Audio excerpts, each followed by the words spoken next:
Goeiemôre, groet julle vanoggend in die wonderlike naam van Jesus. En ja, dankie op hierdie Sondagoggend dat julle vir my die voorreg gee om 'n bietjie in God se woord saam met julle te gaan, nee. En vanoggend is iets besonders, want ja, op hierdie stadium van ons lewens sien ons weens net chaos om ons, nee. En ons sien en ons hoor wat mense sê en veral die predikante, nee. Ek like hulle, want almal van hulle wil nou die eindtyd voorspel en kyk wat gebeur daar en kyk wat gebeur daar en tog is in die woord van God wat sê in die dae, net soos in die dae van Noag. Net soos in daai dae. Wat het hulle toe gesien? Wat was hulle? Waarmee was hulle besig? Ek meen, hulle was besig met ongoddelike dinge. En dit het God hartseer gemaak. Onthou, hierdie mense, selfs die mense van Noag se tyd, is in God se beeld geskape. So dit is asof God daar afkyk op sy skepping. En hy sien die mense wat hy gemaak het, wat God gemaak het, in sy beeld, wat hierdie ongoddelike dinge doen. En God kon dit nie hanteer nie. God sê vir homself, ek sal die hele aarde uitwis. En ons ken die storie van Noag, nee. Noag bou 'n ark. En in daai tyd het hulle nie geweet van reën nie, hulle het nie geweet wat reën was nie, hulle het nie geweet waarmee Noag besig is, maar Noag het gehoor by God en hy was gehoorsaam. Hy was gehoorsaam. En die deur was oop. Ek meen, daai ark, hy het hom nie gebou in 'n dag en ingeklim en ingegaan en daar was hy nie, nee.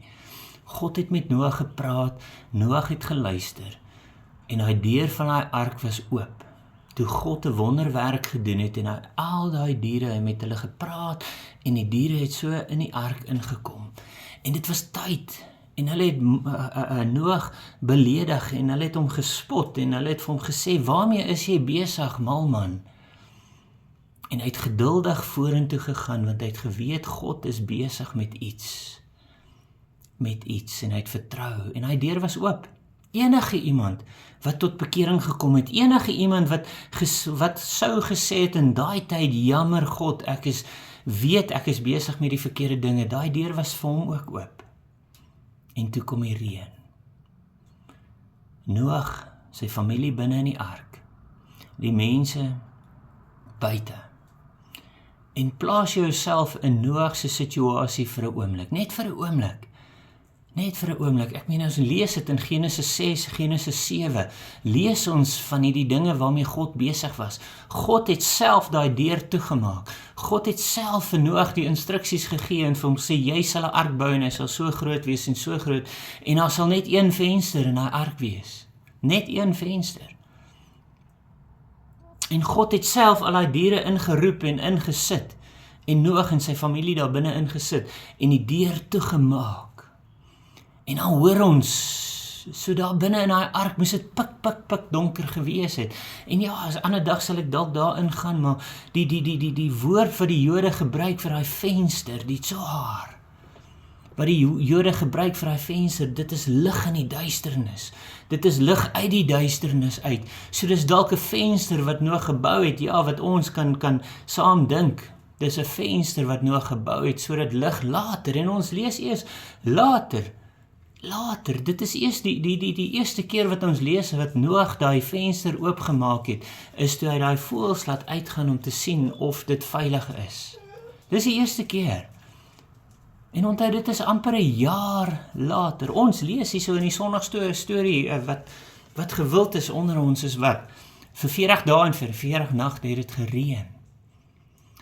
Maar vir nog 150 dae later het die waters van die onderkant van die aarde opgekom en die reën.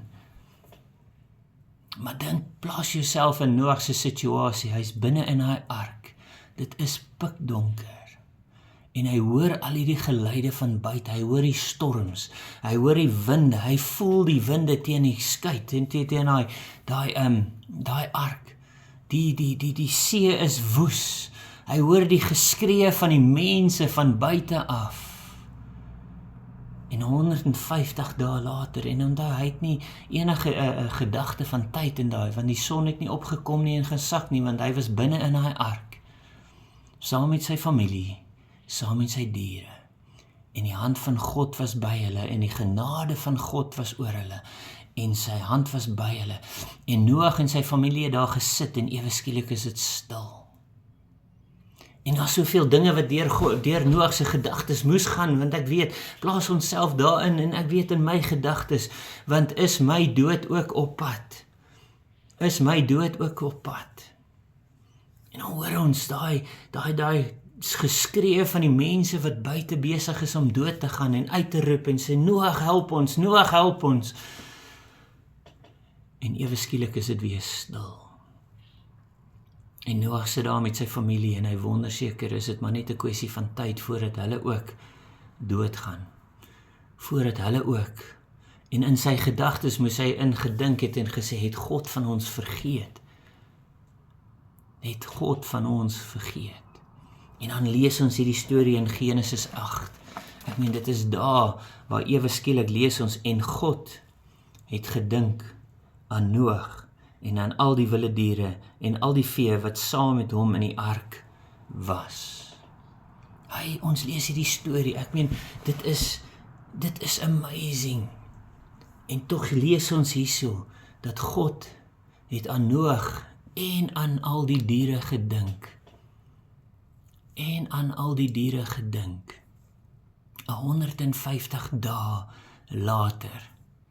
150 dae wat hy toe vasgemaak was binne in 'n ark, binne in 'n boksie. En as ons kyk hoe groot is die oseaan, ek meen hoe groot is daai massive skepe, daai passasiersskepe, dit is massive bote, en tog in daai klein oseaantjie kan ons hulle skaars sien. En hierso is die hele aarde is bedek met water, en tog is hy klein skuitjie nie uit God se oë uit nie, want hierso lees ons, God het aan Noag gedink, God het aan sy familie gedink, God het tot aan al die diere gedink. Dit is die genade van God wat vandag vir jou sê, hy dink aan jou, hy onthou jou, he remembers you. God remembers you in this time, in die midst van die storm. Wat het God vir Noag gesê? Gaan sit stil waar ek jou kan beskerm. Gaan beweeg in my teenwoordigheid in, want daar kan ek jou beskerm, daar kan ek jou vashou, daar weet ek jy is veilig, terwyl ek al die chaos om jou gaan veroorsaak, terwyl ek al die dinge om jou gaan laat gebeur. Want ek is nog steeds 'n geregverdige God. Ek is nog steeds die almagtige God wat hemel en aarde geskaap het. En as die mense hulle rug op my draai, het ek geen ander opsie. En dis wat God hier laat, wat hier vir jou en vir my sê vandag. Daar is geen ander opsie nie. Want die mens wat God geskaap het in sy beeld, het hulle rug op hom gedraai, besig met afgoderry, besig met ongoddelike dinge, besig met sonde, en die sonde en God kan nie in dieselfde vertrek wees nie. En dis hoekom God sy wraak oor die aarde uitgestort het, en alles uitgewis het. Maar hy het vir Noag gesê, en jy en jou familie, bly naby aan my, bly in my teenwoordigheid, bly waar ek jou veilig kan hou, want ek dink aan jou vandag, ek het jou nie vergeet nie, ek dink aan jou vandag, maak nie saak waardeur jy gaan nie, ek dink aan jou vandag, bly daar totdat God klaar is met die werk wat hy begin het. Is dit nie daar waar in Filippense waar Paulus vir ons sê dat die werke, die goeie werke wat God begin in jou, sal hy voleindig. En kyk, 'n amazing manier wat hy dit doen. Onthou, hierdie boek is geskryf deur Moses. Daar waar hulle gestaan het, reg was om in die beloofde land in te beweeg. Daar het Moses hierdie boek geskryf, daar het hy dit neergepen, daar het hy dit vir die volk gelees, so dit was vars in hulle geheue. Wat het God weer net hierna gedink het, toe hy aan Noag gedink het, het hy gewerk, God gewerk. Nie die mens nie, dit was stil. Noag het nie ewe skielik uit die ark uitgekom en gesien wat gaan hier aan nie. Dis eers baie later wat Noag besig met dit was, maar daar waar dit stil is, daar waar die storm verby is, wag jy nog steeds dat God sy werk klaar kan maak. En dit is hier waar God besig is, en hy sê, en God het 'n wind oor die aarde laat waai, sodat die water gesak het. Ook die fonteine van die watervloed en die sluise van die hemel het toegegaan, en die stortreën uit die hemel het opgehou, toe die water geleidelik van die aarde teruggegaan, en die waters het afgeneem aan die eind van die 150 dae, en die ark het in die 7de maand, op die 17de dag van die maand, op die gebergte van Ararat gerus. En dan hoor ons later, nog baie dinge het gebeur, en lees dit, en plaas jouself in daai situasie, want wie eens Moses daai boek geskryf, Moses wat nou vir die volk sê, en in hulle geheue was wat?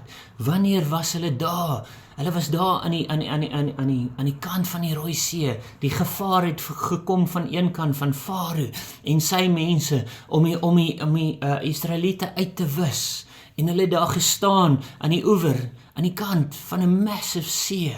En God het 'n groot wind laat kom, sodat die waters geskei het. Dit is die gedagte wat in daai Israeliete was. God sal jou red. God sal jou red.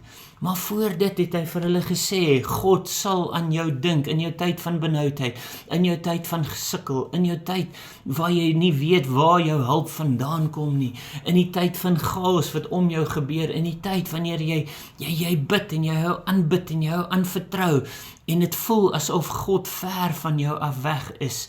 Hy sê Moses vir die Israeliete, sê Moses vir Noag, sê God vir jou en vir my vandag, en God het gedink aan, en sit jou naam daar vandag, en sê, en God het gedink aan Wynand, en hy het begin werk, sodat ons, waar ons veilig is, en ons wag op God, om sy volmaakte werk te doen, dink God aan jou vandag. So daar in Genesis hoofstuk 8, vers 1, plaas jou naam vandag daar en sê, en God het aan my gedink, en toe het God gewerk, en toe het God dinge laat gebeur, en toe het God sy werk gedoen, en is eers later daar, waar ons lees in vers 15, en ek sluit hom daar, en God het met Noag gespreek, en gesê, gaan uit, daar vers 15 en 16, en God, so laat toe dat God werk, vertrou op God se volkome, volmaakte werk, vertrou op hom vandag, en weet, hy is besig om te werk, hy het aan jou gedink, want hy is 'n liefdevol God, ons hemelse Vader, wat uitreik na jou toe, en hy sê, ek dink aan jou in jou tyd van benoudheid, ek hoor jou gebede, maar wag, ek is nog besig met die werk, en daai wag, is daai opgewondenheid, om te weet, dat God werk, en wag totdat jy sy stem hoor, voordat jy uitbeweeg, want dan weet jy, God se werk is klaar, en dit is veilig vir jou familie, vir jou nageslag, vir jou geliefdes, om uit te beweeg in die teenwoordigheid van God, daar waar God vir jou 'n plek voorberei het, 'n vrugbare grond voorberei het, sodat jy 'n nuwe begin kan geniet. En dis die woord van God wat dit vir jou sê vandag, om te sê, wag op God. God dink aan jou. God het vir jou 'n nuwe begin voorberei. Wag tot jy sy stem hoor. Wag in die teenwoordigheid van God, in die woord van God, totdat jy sy stem hoor, sodat jy in daai nuwe begin kan beweeg. En dit is waar ek dit los vandag. Ek bid God se rykste seën oor jou lewe. Weet dat God dink aan jou vandag. Hy gaan jou seën. Hy gaan jou seën soos jy nooit in jou eie gedagtes kon gedink het, want ver bo dit wat jy kan dink, of bid, of vra, het God al reeds vir jou voorberei. Maar jy moet wag in die teenwoordigheid van God, wag vir sy stem, en dan beweeg, dan doen jy jou deel, en jy beweeg in die seën van God in, en alles sal goed vir jou uitwerk. Ek bid dit vandag en ek bid jy 'n absolute geseënde week in Jesus naam. Amen.